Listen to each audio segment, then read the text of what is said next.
60% of American cats are overweight or obese right now. That's not a lifestyle choice. That's something their owners are doing to them every single day without realizing it. And weight is just one problem on a list most cat owners don't even know exists. These 7 mistakes happen in millions of homes daily, and chances are you're making at least 3 of them right now. Let's start with the one that's quietly destroying your cat's health while you sleep. 1. You're leaving food out all day and calling it convenience. That bowl you keep topped off whenever it looks low? You're not being a thoughtful owner. You're setting up a slow motion health crisis. Free feeding disrupts everything about how a cat's body is designed to work.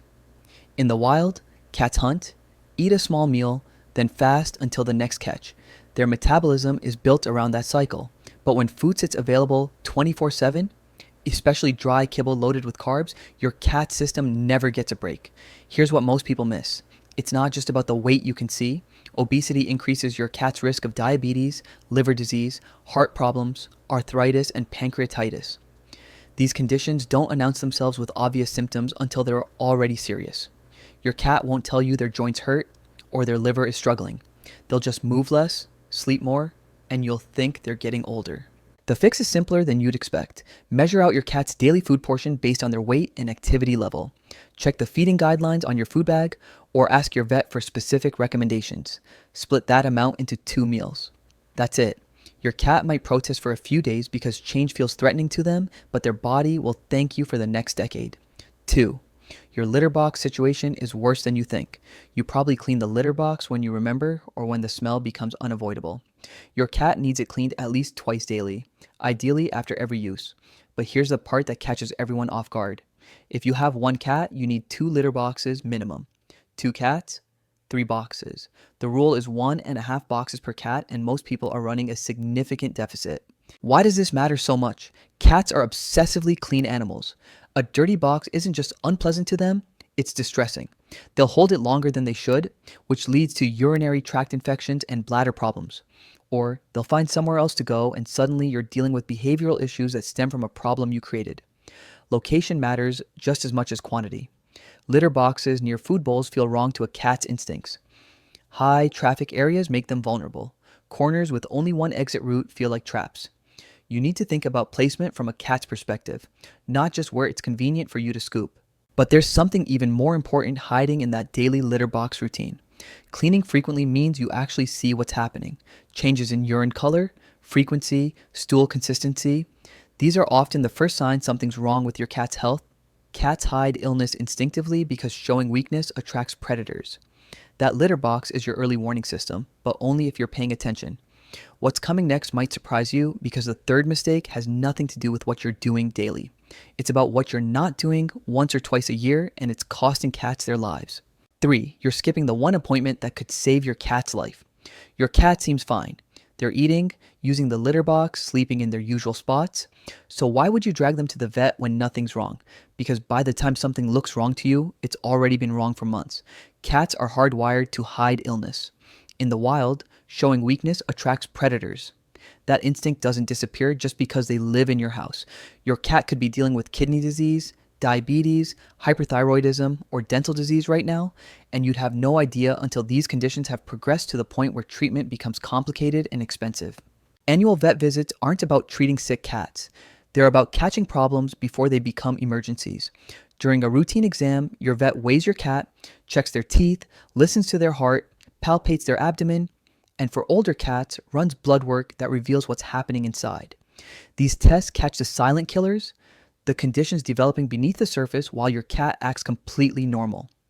Most owners think indoor cats don't need regular care. Wrong. Indoor cats still need rabies vaccines, parasite prevention, and health monitoring. Your cat might never see another animal, but fleas hitch rides on your clothes. Mosquitoes carrying heartworms slip through open doors. Diseases don't check whether your cat has outdoor access before striking. Schedule those appointments. Mark them on your calendar like you would for yourself. Your cat's health depends on what you can't see, and your vet is trained to find it. 4. Your cat's mouth is rotting and you don't even know it. When was the last time you looked inside your cat's mouth? For most people, the answer is never. Dental disease is one of the most common health problems in cats, and it's completely preventable. But because it develops slowly and cats won't show pain until it's severe, owners miss it entirely. Plaque builds up, it hardens into tartar. That tartar pushes under the gum line, creating pockets where bacteria thrive. Those bacteria don't just stay in the mouth. They enter the bloodstream and damage the heart, liver, and kidneys. Your cat's bad breath isn't just unpleasant, it's a warning sign you're ignoring. The solution has two parts. First, brush your cat's teeth. Yes, actually brush them.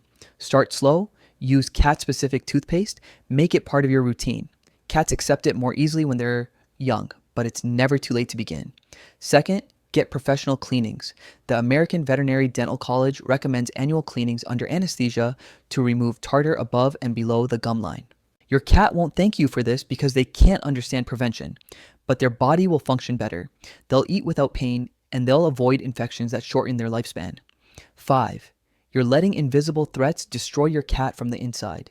You keep your cat indoors so they're safe from parasites, except they're not. Fleas, ticks, and heartworm-carrying mosquitoes don't respect your closed door policy. They find ways in, and when they do, your unprotected cat becomes their target. Indoor cats get fleas constantly.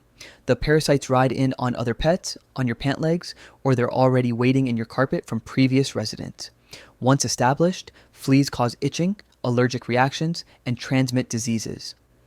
Heartworm prevention matters too, because treatment for cats is far more dangerous than prevention. Year-round parasite prevention isn't optional. It's basic care that protects your cat from threats you can't see until the damage is done. Talk to your vet about the right prevention plan, then stick to it consistently. Every month, no gaps. Your cat's immune system shouldn't have to fight battles that a simple preventative could have stopped. 6. You think your cat entertains themselves, but they're slowly losing their mind. Your cat sleeps most of the day, so they must be content, right? That's not contentment. That's what happens when an animal built to hunt has nothing to hunt. Cats are predators with instincts demanding outlets, and when those needs go unmet, the consequences show up in ways you might not connect. Bored cats don't just lie around peacefully. They overeat because food becomes their only stimulation. They overgroom until bald patches appear. They become aggressive or destructive because pent-up energy has nowhere to go. Depression in cats is real, and environmental understimulation is a major cause. The fix requires 10 to 15 minutes of your day, not passive toy dangling while you scroll your phone. Active, engaged play that mimics hunting. Move toys like prey. Let your cat stalk, pounce, and catch. Use puzzle feeders that make them work for food. Rotate toys so nothing becomes boring. Create vertical spaces where they can climb and observe. This isn't optional enrichment for difficult cats. This is meeting basic psychological needs that every cat has, whether they show obvious signs of boredom or not. When you give your cat proper mental stimulation, everything else improves. Their mood, their health, their bond with you. 7. You punish behavior you don't like and wonder why nothing changes. Your cat knocks something off the counter, peed outside the box, scratched the furniture. Your instinct is to yell, spray them with water, or put them in timeout. You think you're teaching them. You're not. Cats don't understand punishment the way humans do. They don't connect your anger with their action unless it happens within seconds, and even then, all you're teaching is fear. That water bottle doesn't say, "Don't scratch the couch." It says this human is unpredictable and scary. Punishment creates cats who are stressed, anxious, and less bonded to their owners. It stops unwanted behaviors only when you're watching, which means you haven't actually solved anything. Worse, you've damaged the trust that took months or years to build. The alternative is understanding why the behavior happened and addressing the cause. Cats don't act out of spite. They scratch because they need to. They avoid the litter box because something about it feels wrong. They knock things over because they're bored or seeking attention. Redirect the scratching to appropriate posts. Fix whatever litter box issue exists. Provide the stimulation they're asking for. Reward behaviors you want to see more of. This takes patience, but it actually works and it keeps your relationship intact. These 7 mistakes share something in common. They all stem from treating cats like low-maintenance decorations instead of complex animals with specific needs. Your cat didn't ask to live in your home. They're making the best of an environment you control completely. The least you can do is control it correctly.